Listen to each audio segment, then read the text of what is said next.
customers seated in zone 1 only to proceed for boarding. Please have your passport and boarding pass for inspection by the gate staff. All the customers will remain seated for further announcements. Thank you.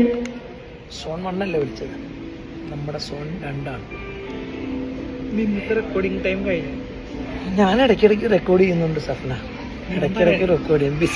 Business കാര്യങ്ങൾ ഞാൻ record ചെയ്യും.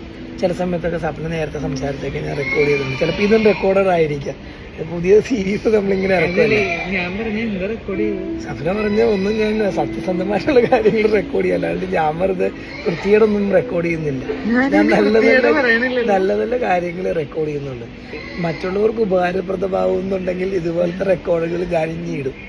മറ്റേ പണ്ട് പറഞ്ഞ പോലെ തന്നെ ഇത് മറ്റേ പറയുമ്പോൾ തന്നെ ഈ ജോബിയുടെ വർത്താനം പറയുമ്പോ ഈ ജോബി ഇത് റെക്കോർഡാണോ അല്ലോ വർത്താനം പറയാം.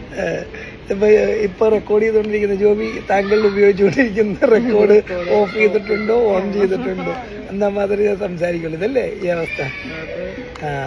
എല്ലാവരും എന്നെ കുറിച്ച് പറയണ ഇതാ ഈയിടെയായിട്ട്. ഇപ്പൊ ജോബിയോട് സംസാരിക്കുമ്പോ ഫോണാണോ റെക്കോർഡ് ചെയ്യണത്, അല്ലെങ്കിൽ നമ്മൾ തമ്മിലുള്ള ടോക്ക് സ്പീക്കറിലിട്ട് അത് റെക്കോർഡ് ചെയ്ത് കണ്ടന്റ് ആക്കുവാണോ, അല്ലെന്നുണ്ടെങ്കിൽ എന്താ പറയണ, പിന്നെ നമ്മൾ വിളിക്കുമ്പോൾ അവിടെ വരാമെന്ന് പറയുമ്പോഴത്തേക്കും ഇന്ന സ്ഥലത്ത് പോകുന്നു എന്നുള്ള അപ്ഡേറ്റഡ് മറ്റുള്ളവർക്ക് കൊടുക്കുക എന്നൊക്കെയുള്ളതാണ് ഇപ്പോൾ ആളുകളുടെ പ്രശ്നം.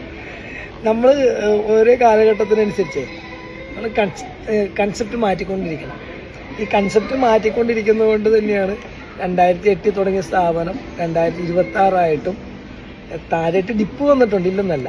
പക്ഷേ ആ ഡിപ്പിന് എത്ര വന്നിട്ടുണ്ട് അതിൻ്റെ 2 ഇരട്ടിയായിട്ട് കയറി പോകുന്നത് ഞാൻ ഈ കാലഘട്ടങ്ങളിലുള്ള അപ്ഡേഷൻസും കൊണ്ടാണ്. പിന്നെ അതിനൊരു പ്രത്യേകത ഉണ്ട്, ഈ അപ്ഡേഷൻസ് എടുക്കുന്നത് എനിക്ക് നാണോ മാനമൊന്നുമില്ല. എന്നുവെച്ചാൽ എനിക്ക് എൻ്റെ ബിസിനസ്സാണ് മെയിൻ.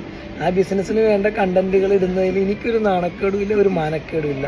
കാരണം എന്താ, ഇതിമേന്ന് 10 രൂപ കിട്ടിയിട്ട് ഞാൻ വളരുള്ളൂ. ഇപ്പോൾ ബിസിനസ്സാണ് എൻ്റെ മെയിൻ. അതിൽ നിന്ന് എൻ്റെ ബിസിനസ് മറ്റുള്ളവരുടെ മുമ്പിൽ എത്തിക്കേണ്ടത് എൻ്റെ മാത്രം ആവശ്യം.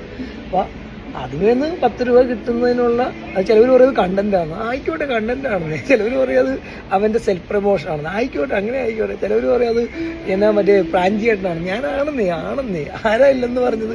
എല്ലാവരും ഒരു രീതിയിൽ പ്രാഞ്ചിയേട്ടനാണ്, ഒരു രീതിയിൽ സെൽഫ് കണ്ടന്റാണ്, ഒരു രീതിയിൽ സ്വന്തം ബിസിനസ് ഡെവലപ്പ് ചെയ്യുക. അപ്പം എൻ്റെ മെത്തേഡ് ഇതാണ്, എൻ്റെ സ്ട്രാറ്റജികളും മെത്തേഡുകളും ഇതാണ്. സിമ്പിളായിട്ട് അങ്ങനെ കണ്ടാൽ മതി. അപ്പം സഫന ഓർക്കുള്ളൂ. ചിലപ്പോൾ ഇത് റെക്കോർഡ് ചെയ്യുകയില്ലെന്ന് ചോദിച്ചാൽ ചിലപ്പോൾ ഈ പറഞ്ഞുകൊണ്ടിരിക്കുമ്പോൾ ഞാൻ റെക്കോർഡ് ചെയ്തെന്നിരിക്കും. എനിക്ക് ഇന്ന സ്ഥലമൊന്നുമില്ല. എയർപോർട്ടാണെങ്കിൽ എയർപോർട്ട്, വീടാണെങ്കിൽ വീട്. ഞാൻ ബാത്റൂമിലിരുന്നും വേണമെങ്കിൽ റെക്കോർഡ് ചെയ്യും. That's my policy. പക്ഷെ എൻ്റെ അൾട്ടിമേറ്റ് ബിസിനസ്സാണ് അവിടെ സംഭവം. നമ്മുടെ ഓക്കെ, ഫൈനൽ ബോർഡിങ് അതിലേക്ക് വരാതെ